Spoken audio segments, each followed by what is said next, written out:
They'll identify, assess, and be prepared to deal with the threats. This coordination is critical. It does not exist now.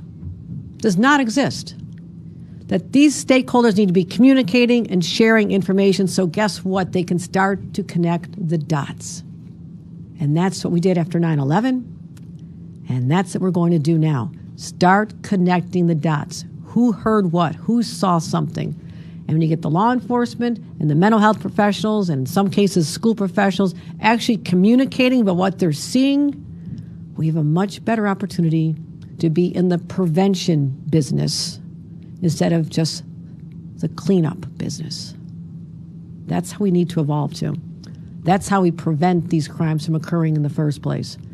I'm now requiring every county in the state of New York and the city of New York to perform a comprehensive review of current strategies and policies and procedures for identifying domestic terror threats. And upon completion, they will develop a plan for confronting the racially and ethically motivated threats and extremism. And they'll be submitted to our Office of Counterterrorism by the end of the year. We'll work with them. We'll work closely with them. And this executive order will also establish a dedicated domestic terrorism unit within our New York State Intelligence Center, focusing on monitoring social media, because everyone's saying, how was this happen? This information was out there. The footprint, the fingerprint was out there. We are going to ramp up these efforts intensely at our Intelligence Center, because there's a feeding frenzy going on in social media that hate just breeds more hate. And think about all the people who saw the live stream of the slaughter, the massacre of innocent people in a grocery store, at a top store on Jefferson Avenue in Buffalo, New York. They witnessed this in real time. And individuals are using these platforms, and the suspect wanted people to see this. He created an opportunity for people to see this and share what he was doing in his manifesto. So they create platforms so they can share their demented ideas with each other in the hopes that this continues to spread, the virus spreads. And they find others who share their worldview, radicalizing more. And that is a direct threat to New Yorkers. Call it what is, but then have a plan to deal with it. So we're going to ensure that we have the best in the nation cybersecurity teams to monitor the places where radicalization occurs. We're watching you now. We know what you're up to, and we'll be coming after you. But that's only part of the problem. They often find each other because there's algorithms that are out there that elevate hateful, incendiary speech. Can you believe that? There's algorithms in place that ramp up and share this even more with higher frequency than other messages. So this incendiary content is pushed out to more people. In 2022, that's how radicalization is occurring, through the social media echo chamber. And that's why there are 10 fewer people in Buffalo, New York today. These social media platforms have to take responsibility. They must be more vigilant in monitoring the content, and they must be held accountable for favoring engagement over public safety. So today, I'm announcing a referral to the Attorney General's office to investigate the social media platforms that broadcast this horrific attack, that promote and elevate hate speech, and legitimize the replacement theory in the mind of an 18-year-old, a radicalized 18-year-old. I've already spoken to the Attorney General. In fact, she was there with me, with President Biden in Buffalo yesterday, and I thank her for her deep concern and willingness to step up and to take this on. She'll report her findings back to me, and I'll respond as necessary based on those conclusions. Because as I said, domestic terrorism is the most significant threat we face as a state and as a nation. So we're fighting back with a statewide approach, but that's not all. Because, as I mentioned, this intersection where the hateful, evil thoughts in the mind of an 18-year-old can be acted on because of access to guns and massacre people because of the color of their skin, that means something's fundamentally broken. People are wondering how you had the right to acquire a weapon in the first place when you are this individual. We have red flag laws in place to prevent exactly this situation. Red flag, what does that mean? You're waving a red flag. It means, look here, warning, warning, danger. And I traveled the state of New York with many of our partners, the advocates, who are out there every single day, every town, Moms Demand Action. We traveled everywhere. We've been all over the state talking about the red flag bill. We were so proud when that was passed and enacted, and I thank the leadership for working on that. But guess what? They need to be strengthened now.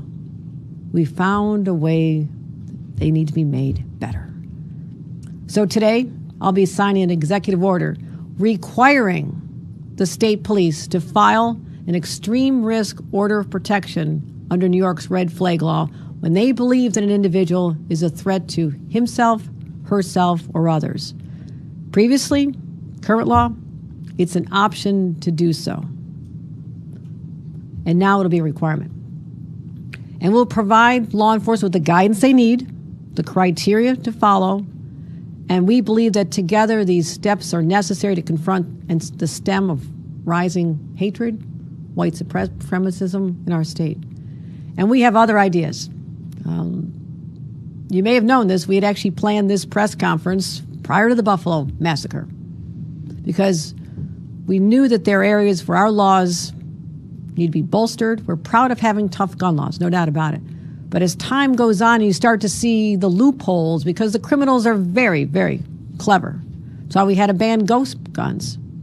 Who would have thought there could be such a thing as a ghost gun, that you could order the parts online and manufacture a lethal weapon in your home? We banned them from the state of New York.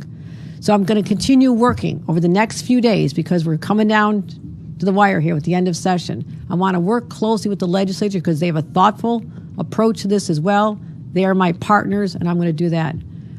But I know that there's more we can do. We need to further the red flag law.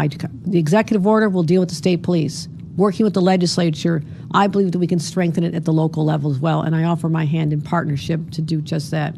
We're also going to be looking at the role social media platforms play in the incitement of violence and how that speech, hate speech, is amplified via the algorithms I just mentioned. But in the meantime, the gun violence epidemic, it's overtaken, it's overwhelming our nation. And that came to Buffalo, but it happens everywhere. And we're almost becoming desensitized to the stories because, oh, it's another day and another 9-year-old shot, an 11-year-old killed. I mean, we can't let that happen. We can't let that happen. The reality is there's just more guns in this country than there are people. It's too easy for radicalized individuals to go out and acquire these weapons of war. We're not at war. This is not Afghanistan. I've been to Afghanistan. I've seen military-style weapons. I've been on the battlefield. I've seen the use in a military setting. But this is the United States of America. It's not a battlefield. It shouldn't be a battlefield. And in this great country, weapons designed for battlefields should not be used to execute people shopping for groceries or a birthday cake. Yes, we've called upon Washington for a nationwide response. Our advocates know this. Reverend Al knows this. Everybody knows this. It's been a long, long time. But yes, we have the toughest gun laws in our nation, but guess what? The gun the individual purchased in our state was legal. But what happened is that you can go literally across the border to Pennsylvania and buy a magazine with 30 bullets in it. And that's what happened. You can get the base gun here legally in the state of New York, go buy a high-capacity magazine, and just attach it. That's what happened.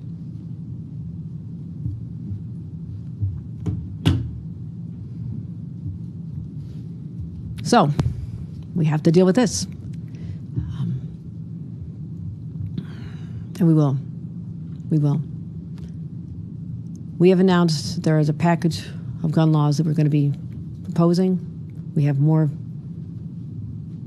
guns to deal with. But I want you to know something else that you'll find is shocking. There is another loophole. It's called the AOW. Have you heard of this? It stands for any other weapon. And you're going to be shocked when you see the type of gun that can legally be bought in the state of New York today. Because there's a new category of weapons where the characteristics put them in this gray space between rifles and shotguns and pistols.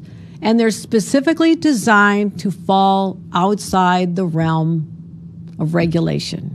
So they're not subject to our laws. That is how they were created. That is why they exist.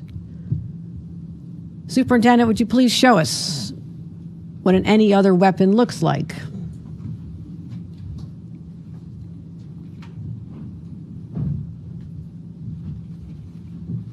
Does anybody think this is a gun?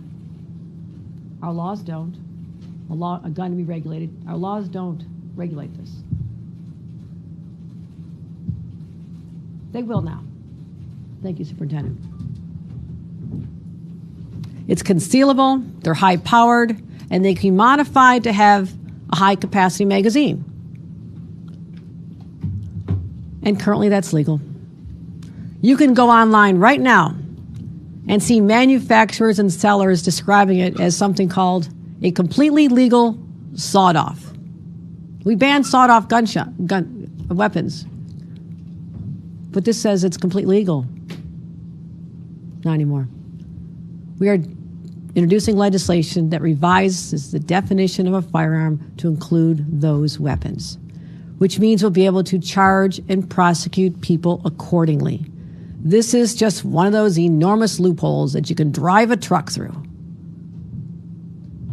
similar to what we have with ghost guns. There's another bill, and I want to thank Senator Hoylman and Linda Rosenthal, that requires all semi-automatic pistols sold in New York to be micro-stamped. What does that mean? Where am I?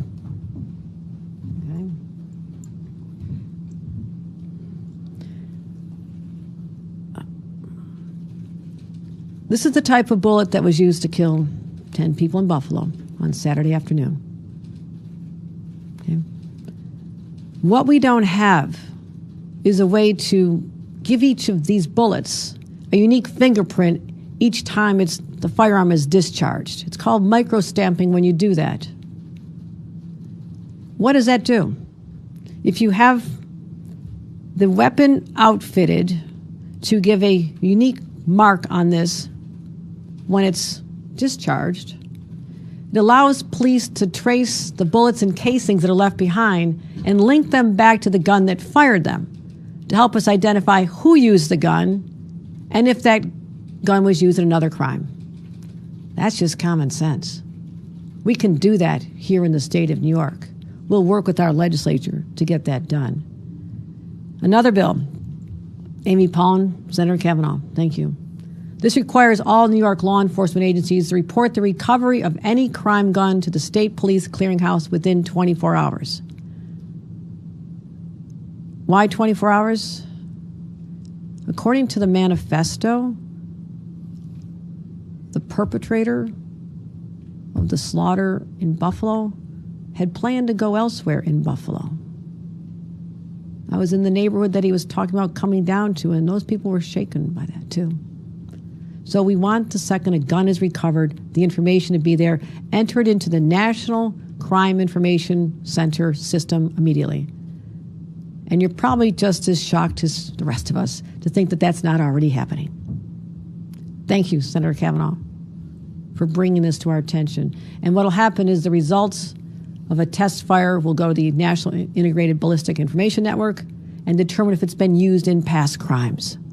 That's how we start catching the perpetrators of the guns that are killing our kids on the streets. It'll go a long way toward our gun tracing efforts to make them more efficient and impactful.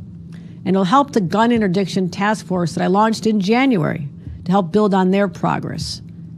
They have identified so many guns that have come through not just the iron pipeline, but we have 9 states. No other state has done this. I took the lead to make sure we have 9 states and the Boston PD as well as the NYPD working with us to make sure that they are attacking this where it's happening. But we're also going to do one more thing, and that's including the permitting and background checks related to specific guns. And we have our plans. I want to work with the legislature on this too. Let's get this done. Let's get this done. I just spoke to the leadership. I know there's a strong interest in being smart about this. So we have more people I want you to hear from. This is just a start, what we're doing here. But right now, communities are in mourning. And I hope to God that this is the wake-up call that this country has needed, because we've had other crises. We lost children and a son in Parkland. We lost children in Sandy Hook. We lost people in white supremacist targeted attacks in Charleston, Pittsburgh, El Paso. And I sure didn't want my hometown of Buffalo to ever be on that list. But let that be the city that's known as a place where people said, okay, enough is enough. And they did something. We're doing something. We're doing something right now. That is my promise to New Yorkers. And with that, I want to bring up someone who has held the hands and wept with more victims of shootings and violence across this nation than probably anyone, because he always shows up. He's there where he's needed. And I want to thank Reverend Al Sharpton for being the voice we need at this time. Reverend Al.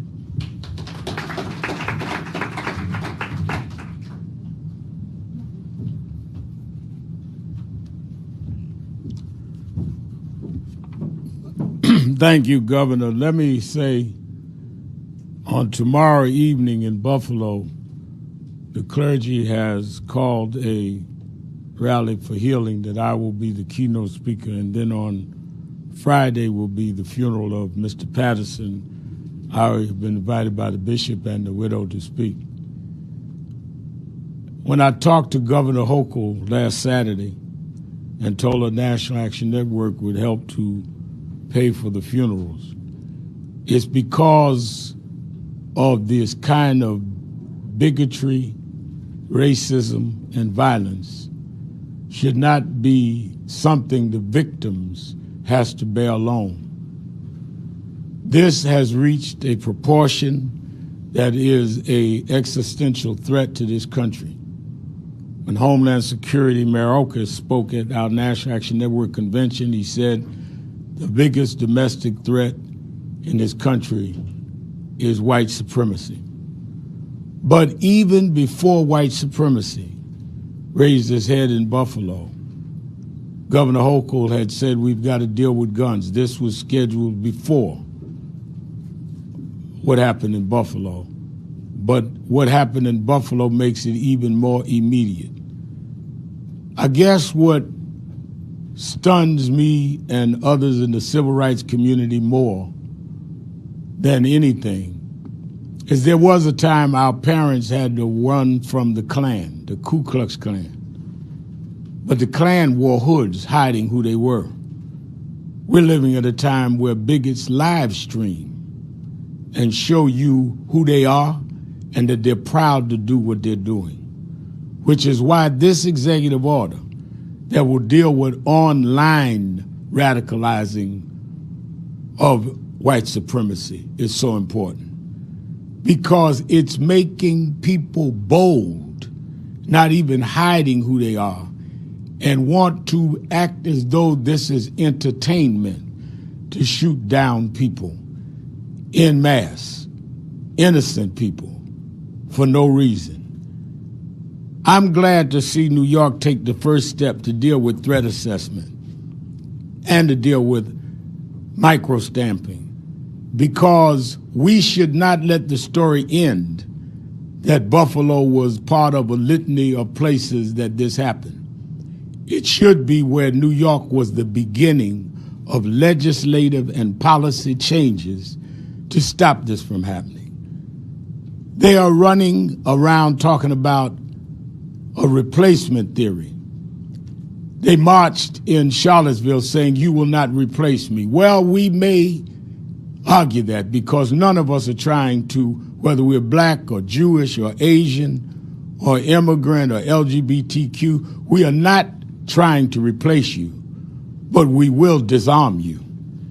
And that begins with these proclamations.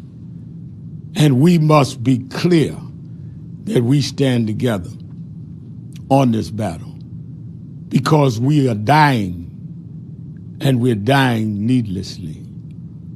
We must learn to live together in a safe society, even if we disagree, or we will continue to die apart being foolish. And that's why I wanted to be here today as the governor signs these orders. And I hope it will not only become law with the legislature, which she has raised, I hope it will also nudge nationally for there to be federal laws and enforcement. When you see that weapon she showed that is frightening, that is legal in this state, we need to be able to show a national example.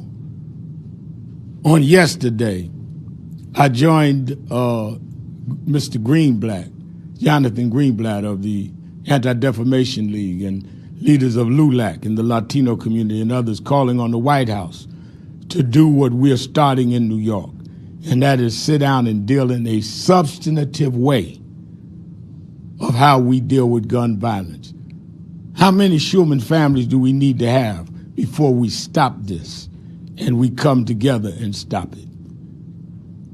2 weeks after I did the eulogy at George Floyd's funeral, I did the eulogy at a funeral of a 1-year-old kid in Bed-Stuy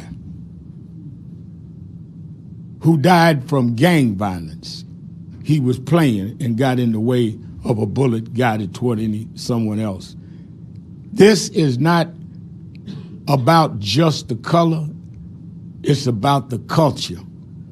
And it's about what we allow to romanticize and fantasize and then make a reality because they can get these weapons. We must take the tool out of the hands of criminals, out of the hands of bigots and racists. And we cannot say we want to fight white supremacists if we're not going to first disarm them. Yes, we need to teach them better, but you can't teach them until you take the guns out of their hands. And that's what today is all about. We are worse than in the time of the Klan, when people want to live stream doing massacres. And that's why I'm here with the governor today. Thank you.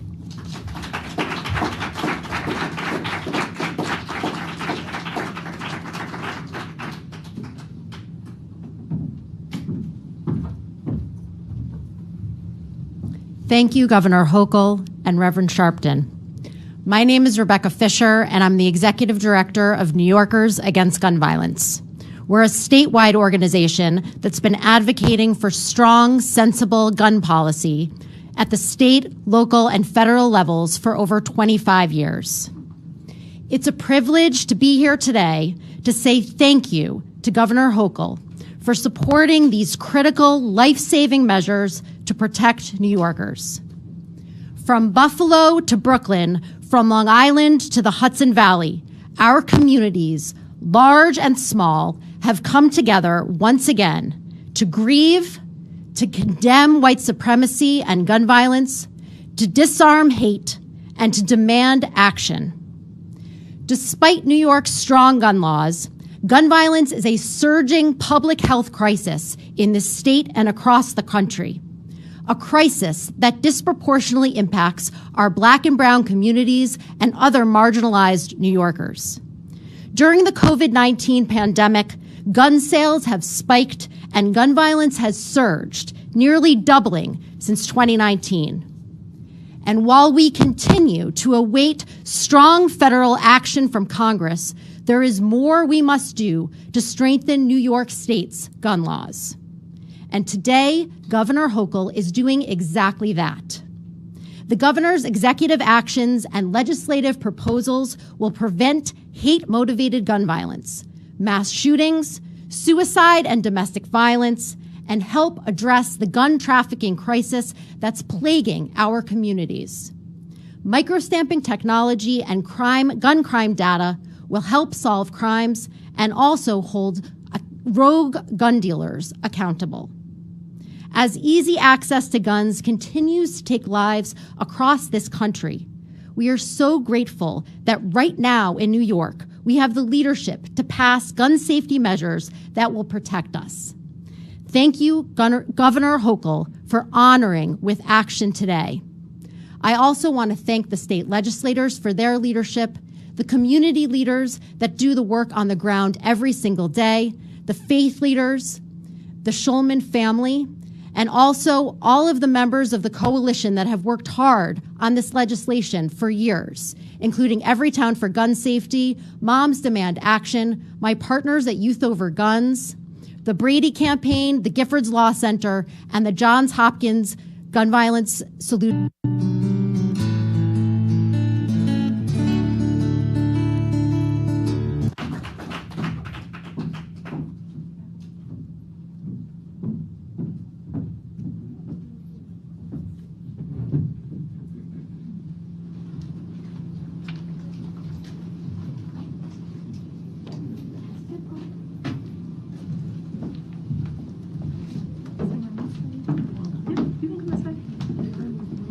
Two on either side.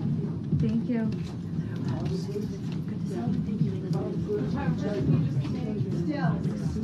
Can you just get down a little bit further, Sills? Get out of the way.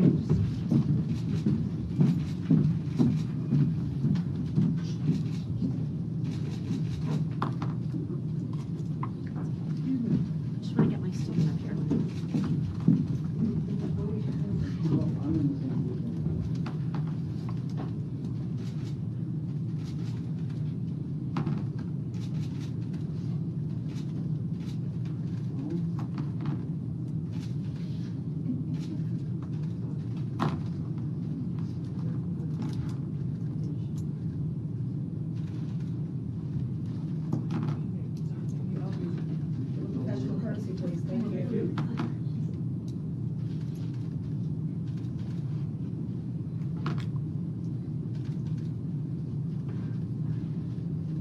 This is executive order preventing and responding to domestic terrorism.